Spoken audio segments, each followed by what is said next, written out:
Habang masayang nagpapatuloy ang segment na The Age is Right sa Eat Bulaga, isang simpleng pangyayari ang agad na umagaw ng atensyon ng mga manunood.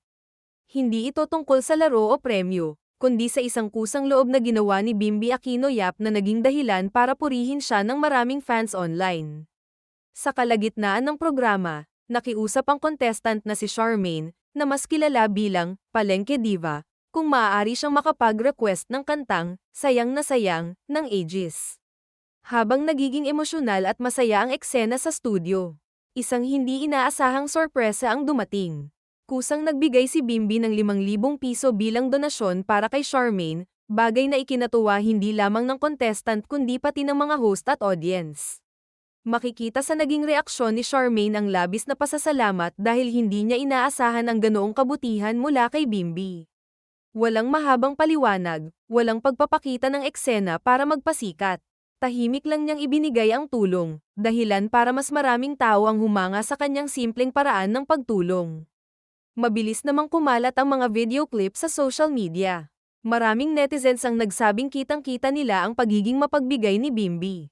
May ilan pang nagsabi na tila namana niya ang pagiging matulungin ng kanyang ina na si Kris Aquino, na noon pa man ay kilala rin sa pagtulong sa mga nangangailangan kahit hindi ito ipinapalam sa publiko. Para sa maraming manonood, hindi mahalaga ang halaga ng ibinigay kundi ang intensyon sa likod nito. Sa panahon ngayon na madalas mas nabibigyang pansin ang mga kontrobersya, naging magandang halimbawa ang ipinakita ni Bimby. Isang simpleng kilos lang, pero nagbigay ito ng inspirasyon sa maraming tao na kahit maliit na tulong ay pwedeng makapagbigay ng malaking saya sa ibang tao. Lalo pang napansin ng mga taga-subaybay na sa bawat paglabas ni Bimby sa Eat Bulaga, mas lumalabas ang kanyang natural na personalidad. Bukod sa kanyang pagiging magalang at palabiro, napapansin din ng marami na komportable siyang makisalamuha sa mga contestant at sa kapwa hosts. Dahil dito, mas dumarami ang mga nagsasabing unti-unti na siyang nagkakaroon ng sariling pagkakakilanlan sa harap ng kamera. Samantala, patuloy namang pinag-uusapan ng mga fans ang pangyayaring ito sa iba't ibang social media platforms.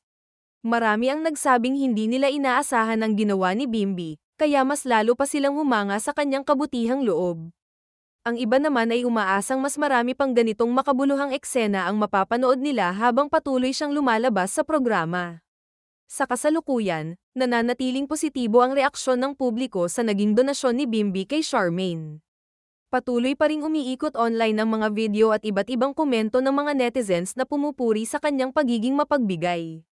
Para sa marami, hindi lamang ito naging isa pang viral na eksena sa Eat Bulaga, kundi isang paalala na ang tunay na kabutihan ay hindi kailangang ipagsigawan.